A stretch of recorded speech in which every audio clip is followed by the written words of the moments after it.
మిథున్ అన్న గారు మీ అందరికీ అండగా ఉంటూ అనుక్షణం మిమ్మల్ని కంటికి రెప్పలా కాసుకుంటూ ఇవాళ జగనన్న మెచ్చిన తమ్ముళ్ళుగా ఒకరు శ్రీకాంత్ రెడ్డి అన్న అయితే మరొకరు మిథున్ రెడ్డి అన్న. ఎందుకంటే వీళ్ళిద్దరూ సౌమ్యులు, గొడవలు పడటం తెలియదు, మంచితనం తప్ప. నేను ఎప్పుడు ఎక్కడ చూసినా మీ నియోజకవర్గానికి సంబంధించిన ఫైల్ అన్న సంఖ్యలో ఉంటది. శ్రీకాంత్ అన్న సంఖ్యలో ఇట్లా ఫైల్ సంఖ్యలో పెట్టుకొని తిరుగుతూ ఉంటారు. ఏంటన్నంటే నియోజకవర్గంలో చిన్న సమస్య అని చెప్తా ఉంటారు. అనునిత్యం మీ గురించి ఆలోచించే వ్యక్తి మీకు దొరకడం అదృష్టం. అలాగనే జగనన్న కోసం కష్టపడే వాడు దొరకడం కూడా మరో అదృష్టంగా భావిస్తూ, జగనన్న పాలన వచ్చిన తర్వాత రాకముందు మనం ఒకసారి ఆలోచించుకోవాల్సిన అవసరం ఉంది. జగనన్న 4.5 సంవత్సరాల పాలనలో మనందరం కూడా సంక్షేమ పాలన అందుకుంటూ చాలా అద్భుతమైన పాలన మనం కొనసాగుతా ఉన్నాం. ఏ విధంగా అంటే ఇవాళ మన పిల్లలు చదువుకుంటా ఉన్నారు, మన పిల్లలు గొప్పగా ఇంగ్లీష్ మీడియం చదువుతా ఉన్నారు, మన పిల్లలు ఐక్యరాజ్య సమితిలో మాట్లాడుతూ ఉన్నారంటే అది ఖచ్చితంగా జగన్మోహన్ రెడ్డి గారి గొప్పతనం మాత్రమే. గత నాయకులు ఎవరూ మనకు అలాంటి మేలు చేయలేదు.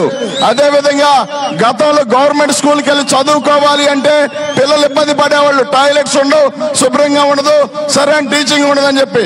కానీ జగనన్న వచ్చిన తర్వాత గవర్నమెంట్ స్కూల్లో కూడా బోర్డులు పెట్టి మా దగ్గర సీట్లు లేవనే పరిస్థితికి వచ్చాయి.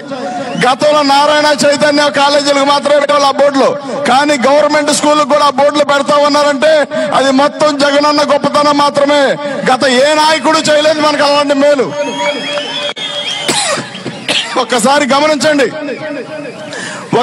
గమనించి మరి అదే విధంగా ఇవాళ మన పాలన కొనసాగుతా ఉన్న సందర్భం మనం గమనించాల్సిన అవసరం ఉంది. గతంలో మనకు ఏ అవసరం ఉన్నా ఎంఆర్ఓ ఆఫీస్ చుట్టూ తిరిగి మధ్యాహ్నం భోజనం అక్కడ పట్టుకొని కూర్చోవాల్సిన అవసరం ఉండేది. మధ్యాహ్నం భోజనం చేసి ఎంఆర్ఓ ఆఫీస్ కాడ మళ్ళీ పని ఉందని చెప్పి తిరగాల్సిన అవసరం ఉండేది. కానీ ఇవాళ అలాంటి బాధ లేదు. జగనన్న వచ్చిన తర్వాత మనకి వాలంటరీ వ్యవస్థ ఉంది.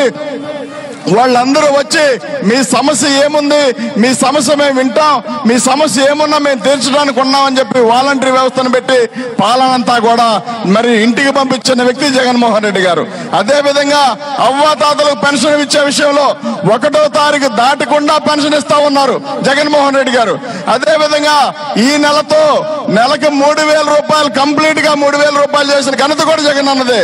ఎందుకంటే చాలా మంది పెద్దవాళ్ళు, వయసు మళ్ళీ వాళ్ళు, కొడుకులు వదిలేసిన వాళ్ళు, కూతురు వదిలేసిన వాళ్ళందరూ కూడా మాట్లాడే మాట ఏంటంటే, అరే నాయన మీరు చూడకపోయినా నా కొడుకున్నాడు, నాకు నెలకు 3,000 రూపాయలు పంపిస్తా ఉన్నాడు, అది ఇంటికే పంపిస్తా ఉన్నాడు అని చెప్పి జగన్మోహన్ రెడ్డి గారి గురించి చెప్తా ఉన్నారు. ఏనాడైనా చూసామా ఒక రాష్ట్ర ముఖ్యమంత్రిని మేనమామని, అన్నని, తమ్ముడని, కొడుకని మాట్లాడిన దాఖలాలు మనం ఎక్కడైనా చూసామా?